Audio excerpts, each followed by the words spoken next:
Europe 1, il est 7h40. Votre invité, Mathieu Béliard, est le président du site meilleurtaux.com, Hervé Hatt. Bonjour Hervé Hatt. Bonjour. Merci d'être en direct avec nous sur Europe 1 ce matin. Meilleurtaux.com, courtier, comparateur en ligne.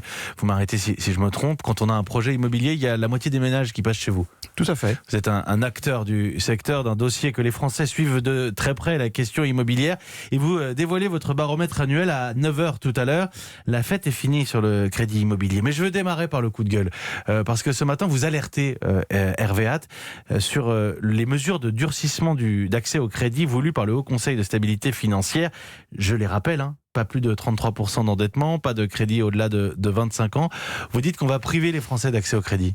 Alors, auparavant, je voudrais revenir sur un truc que vous avez dit, c'est qu'en fait, aujourd'hui, quand on dit la fête est finie, la demande, elle, ne faiblit pas. La demande ne faiblit pas. La demande ne faiblit pas. C'est-à-dire qu'en fait, l'appétit des Français pour l'immobilier, il n'a pas changé. Même là, au mois de mars, en dépit de ce qu'on peut voir sur la situation sanitaire, le nombre de demandes qu'on a sur notre site, le site meilleurtaux.com, a augmenté par rapport aux mêmes périodes de mars de l'année dernière. Qui était une année formidable. Qui était déjà une très bonne année. On va y revenir. Mais on parle des demandes. Les demandes, il faut bien le préciser, ce ne sont pas les crédits accordés. Non, c'est les demandes. Donc le nombre de demandes n'a pas baissé, il est en augmentation de plus de 10% par rapport à l'année dernière, ce qui montre que l'appétit des Français pour l'investissement immobilier n'a pas changé, il est toujours aussi élevé. Mais pourtant, avec ces mesures, vous dites que 200 000 Français, plus de 200 000 Français vont être exclus du crédit. Alors potentiellement, ce qu'on a fait, c'est qu'on a pris la base des gens qui ont emprunté effectivement en 2019. On a regardé les mesures auxquelles vous faites référence, donc plus de crédit de plus de 25 ans et surtout un ratio d'endettement de moins de 33%. Le ratio d'endettement, c'est on rapporte les mensualités que vous allez payer à votre revenu. On divise l'un par l'autre. Et en fait, c'est cette mesure-là qui potentiellement est très dommageable. C'est qu'en fait, quand on regarde qui pourrait être exclu, on prend la base des emprunteurs en 2019, les gens qui ont vraiment emprunté en 2019, on applique ce ratio d'endettement. À peu près 30%, 31% d'entre eux en 2019 ont excédé ce ratio. De pas forcément beaucoup, de 1, 2, 3, 4 points de pourcentage. C'est pas forcément énorme. Et c'est des gens tout à fait solvables. Mais l'application mécanique de cette mesure ferait qu'en 2020, potentiellement 205 000 ménages emprunteurs qui ont pu emprunter en 2019 ne pourraient plus le faire en 2020. Donc ça, c'est quand même vraiment majeur. Mais en même temps, pardonnez-moi, mais le Haut Conseil de stabilité financière, il est là aussi pour éviter les situations de surendettement, les difficultés. Or, ce que vous dites, c'est que ce ne sont pas forcément les plus pauvres, les plus précaires qui sont dans ces 200 000 Français.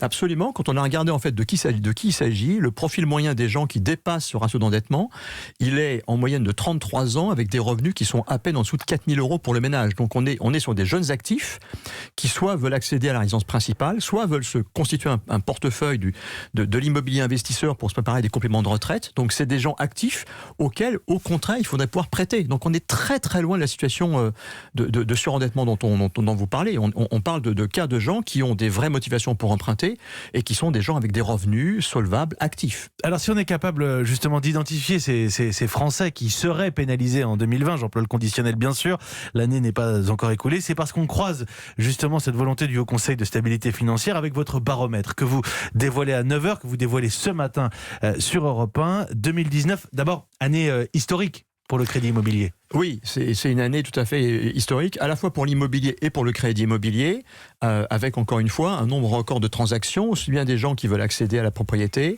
des gens qui veulent quelques résidences secondaires, ça reste très minoritaire, et aussi beaucoup de Français qui en 2019 ont fait de l'immobilier investisseur ou de locatif parce qu'ils veulent se constituer des compléments de retraite. Et après tout, par les temps qui courent, un complément de retraite par l'immobilier, c'est une des meilleures solutions qui existent pour se constituer un pécule de retraite. Je voyais ce chiffre, 1 300 000 crédits. Tout à fait. 1 300 000 crédits l'an passé. Ces mesures que vous dénonciez sur justement le taux d'endettement ou la durée du crédit, est-ce qu'elles peuvent avoir un impact sur le marché immobilier ? Alors ça, c'est difficile à dire, mais c'est quand même assez vraisemblable. Parce que, en fait, qu'est-ce qui se passe ? C'est que lorsque vous allez emprunter dans une banque, la banque, elle regarde votre taux d'endettement, mais elle regarde aussi le reste à vivre. Les banques françaises font bien leur travail. C'est-à-dire quand elles vous disent « Ok, on peut aller au-delà de 33%, on observe quand même ce qu'on appelle le reste à vivre. On prend vos revenus, on voit votre charge d'emprunt, et si vous êtes au-delà de 33%, on vérifie qu'en euros, il vous restera assez pour vivre. Et quand vous avez des revenus élevés, emprunter un peu plus de 33%, c'est pas forcément dommageable. Et ça, les banques le regardent, le reste à vivre. Nous, ce qu'on pense, c'est que ce serait beaucoup plus malin d'observer le reste à vivre plutôt que de mettre une barre à 33% quel que soit le niveau du revenu que vous avez. Oui, parce que les revenus, la part des revenus, il faut aussi noter que selon ce que l'on gagne, c'est pas la même chose. Selon que l'on vit à Paris ou en zone rurale, évidemment, ça on l'a compris. Vous gagnez 4 000 euros par mois, le reste à vivre. Si vous empruntez 38%, si vous avez un endettement de 38% au lieu de 33%, il vous reste quand même 2 800 ou 2 900 euros par mois. Donc en euros, ça fait quand même des montants qui restent importants. Donc c'est pour ça que la barre des 33% de façon un peu systématique, elle nous semble tout à fait excessive. Un dernier mot, Hervé Hatt, parce que vous avez l'œil dessus, j'allais dire tous les jours, plus que tous les jours, plusieurs fois par jour, les taux immobiliers. Vous dites la fête est finie, on a connu une situation exceptionnelle, c'est terminé, ça repart à la hausse. Non, la fête est finie, c'est un peu excessif. La réalité, c'est que les taux restent à des points extrêmement bas. Ils ont un peu remonté par rapport au plus bas qu'on a connu en octobre, fin d'année dernière.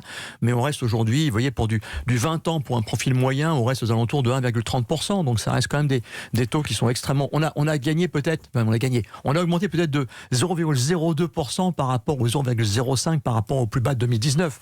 Mais en mensualité moyenne, on parle de quelques euros. Ça reste quand même une période exceptionnelle pour emprunter. Et on se projette difficilement, j'imagine, sur 2020, on termine avec ça, si ce n'est que la pierre reste une valeur refuge. La pierre reste une valeur refuge, le nombre de demandes n'a pas baissé, on verra ce qui se passe. C'est sûr que les gens ont peut-être moins visité les appartements et les maisons par les temps qui courent, mais en tout cas là pour l'instant, début 2011, et pour tous les produits, crédit, assurance, placement, ce qu'on voit sur le site aujourd'hui, c'est qu'en fait la demande elle est toujours là, elle n'a pas du tout baissé. Hervé Hatt, merci beaucoup.